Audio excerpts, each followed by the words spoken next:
Bab 1503, Pemilik Pena Tao. Ilmu ketertiban. Wucharo sedikit terkejut. Dia menatap ke arah Liana, ketertiban. Liana menganggukkan kepalanya. Wucharo tertawa, menurutku itu hal yang wajar. Ada banyak orang yang melatih ilmu ketertiban, tapi ada yang besar dan ada yang kecil. Dia berhenti sejenak lalu bertanya, ilmu ketertibannya termasuk besar atau kecil? Liana menggelengkan kepalanya, aku tidak tahu. Wucharo terdiam sejenak, lalu berkata, tidak perlu khawatir.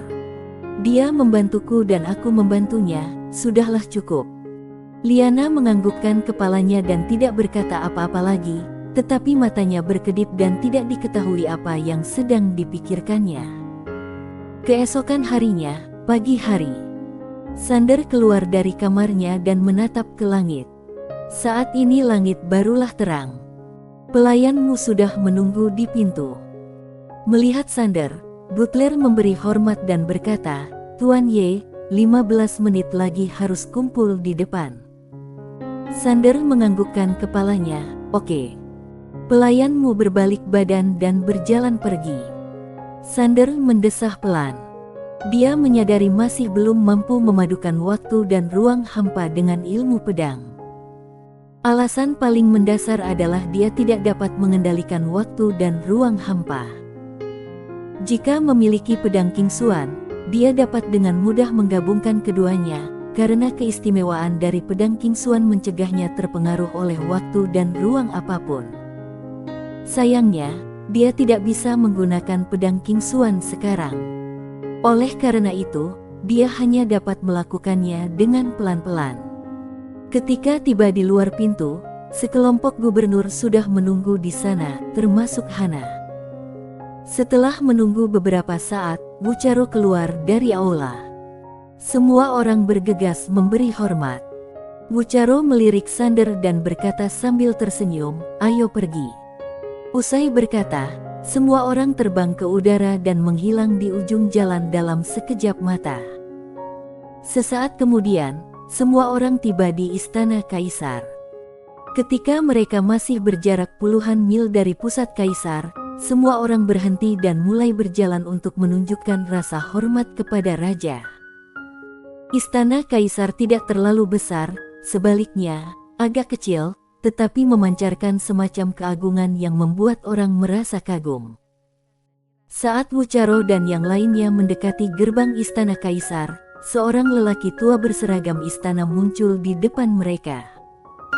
Melihat orang itu datang, Wucharo bergegas maju dan bertanya, Tuan Han, mengapa Anda berada di sini? Tuan Han. Mendengar kata-kata Wucharo, semua orang di lapangan terkejut. Tuan Han ini sangat terkenal. Dia tumbuh bersama Yang Mulia. Dapat dikatakan dialah orang yang paling dipercayai oleh Yang Mulia saat ini. Hal yang paling mengerikan adalah kekuatannya yang tak terduga. Sander menatap pria tua baik hati di depannya dengan ekspresi wajah serius. Pria ini adalah orang paling berbahaya yang pernah dilihatnya, kecuali pria aneh itu. Pihak lain pasti telah mencapai alam luar batas. Mendengar perkataan Wucharo, lelaki tua itu tersenyum dan berkata, tunggu Anda, silakan ikuti aku. Setelah berkata demikian, dia berbalik badan dan berjalan pergi. Wucharo dan yang lainnya bergegas mengikuti. Dipimpin oleh Tuan Han, mereka segera tiba di depan sebuah istana. Tuan Han memberi isyarat mempersilakan, Pangeran, silakan masuk. Wucharo menganggukkan kepala, lalu memimpin semua orang ke aula. Aula itu sangat luas, dan saat ini ada hampir 10.000 orang di dalamnya. Sander tahu bahwa sebagian besar orang di depannya adalah gubernur berbagai provinsi. Ada lebih dari 10.000 gubernur dalam dinasti. Kecuali ada alasan khusus, kalau tidak semuanya akan datang ke sini. Melihat Wucharo berjalan masuk, sebagian besar gubernur memandangnya, namun kemudian mengalihkan pandangan. Tidak semua gubernur berpartisipasi dalam perebutan tahta, tetapi sebagian besar dari mereka langsung dipilih oleh Yang Mulia. Wucharo berjalan ke paling kanan dan berdiri di posisi pertama. Setelah berdiri diam, dia perlahan menutup matanya. Sander melihat ke arah posisi pertama di sebelah kiri. Sekarang masih kosong di sana. Sander tahu itu milik Pangeran Agung itu. Aula itu sangat sunyi dan menegangkan. Semua orang berdiri dalam diam. Semua orang menunggu. Pada saat ini, pintu aula tiba-tiba terbuka, dan kemudian seorang pria berjubah panjang masuk. Pria ini tinggi dan kejar, dengan aura yang kuat dan semangat. Pangeran Agung, Xiago Jil. Di aula, lebih dari 70% gubernur segera memberi hormat dan berkata, "Pangeran Agung." Suasana yang sangat berbeda dari saat Wucharo datang tadi. Wucharo tampak tenang dan tidak bereaksi sama sekali. Xiago tersenyum dan berkata, "Halo semuanya." Sambil berbicara, dia melangkah ke posisi depan di sebelah kiri. Meskipun aula masih tenang saat ini, Sander sudah merasakan konfrontasi antara kedua belah pihak di aula. Konfrontasi antara dua sekte. Sander menggelengkan kepalanya. Dia tahu hal itu dilakukan secara sengaja oleh Raja Dinasti, karena tanpa persetujuan diam-diam dari Raja, konfrontasi semacam itu tidak mungkin terjadi di istana. Keseimbangan. Dia juga tidak tahu apakah perbuatan ini baik atau buruk. Tetapi, harus diakui, perbuatan semacam ini memang sangat melatih mental. Setidaknya para penerus akan merasakan krisis dan tidak akan menyerah. Tentu saja, mungkin juga terjadi hal-hal mengerikan. Pada saat ini, semua orang melihat ke aula dan melihat seorang pria paruhbaya duduk di singgasana naga. Pria paruhbaya itu mengenakan jubah sederhana. Ketika dia muncul, semua orang yang hadir langsung bergegas memberi hormat. Raja Dinasti. Sander menatap raja di depannya. Sang raja tampak berusia 40-an. Dia berpakaian santai dan tidak formal. Dia tidak tampak seperti raja dan tidak memancarkan kewibawaan apapun. Semua orang di lapangan tampak sangat serius dan memberi hormat. Sang raja memandang semua orang dan berkata dengan tenang, "Berdirilah." Sambil berbicara, dia mengayunkan lengan bajunya dan sebuah surat titah rahasia muncul di hadapan semua orang. Ketika semua orang melihat surat titah rahasia itu, ekspresi wajah mereka berubah. Ini adalah surat kabar militer.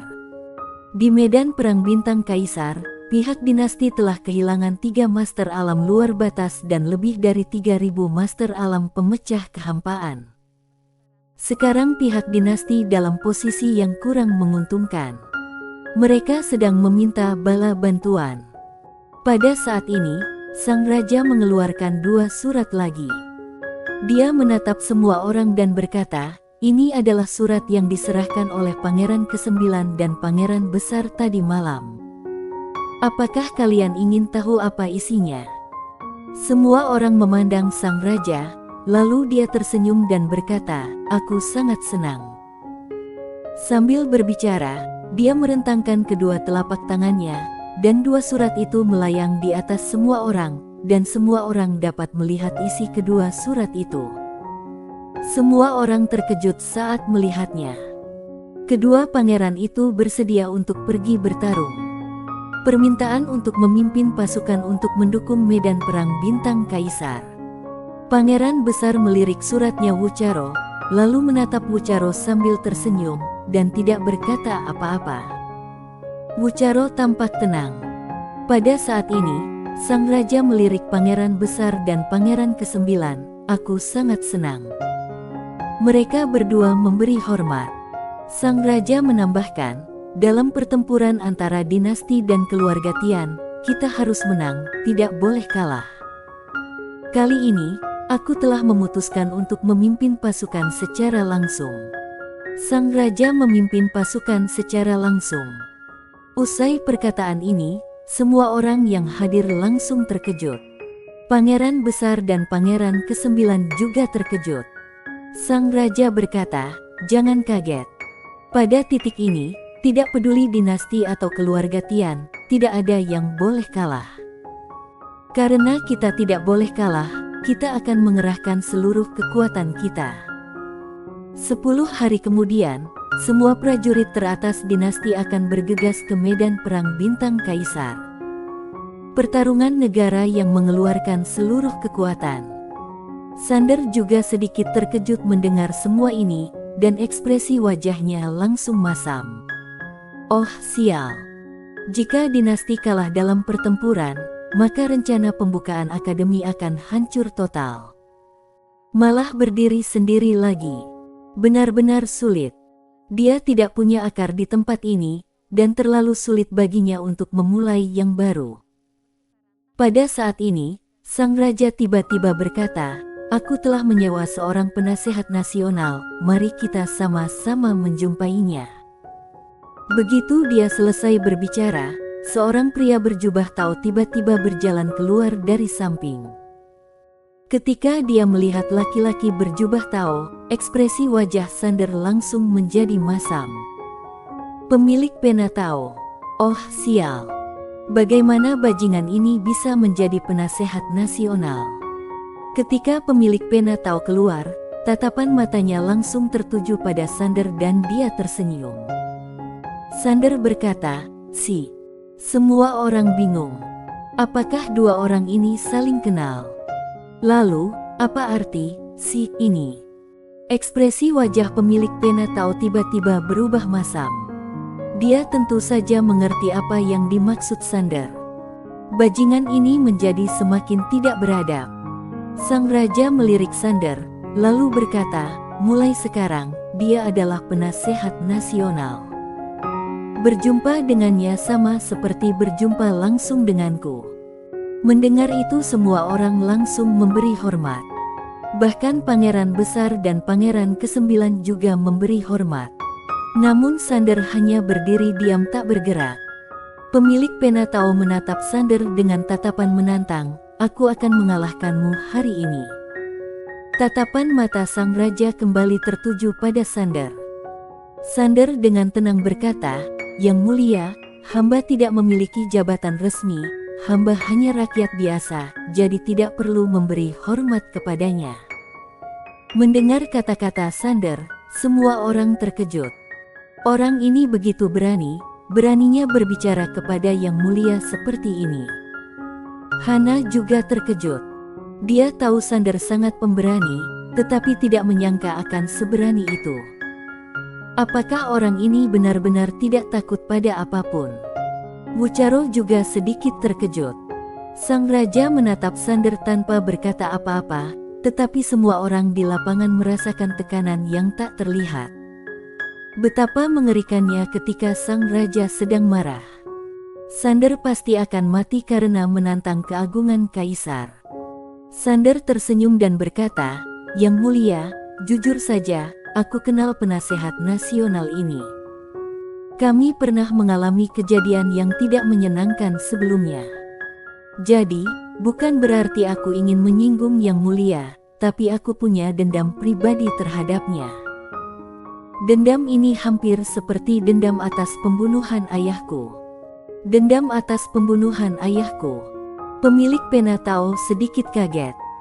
Di dalam aula, semua orang tiba-tiba menyadari ternyata dendam atas pembunuhan ayah pantas saja tidak bersedia berlutut memberi hormat.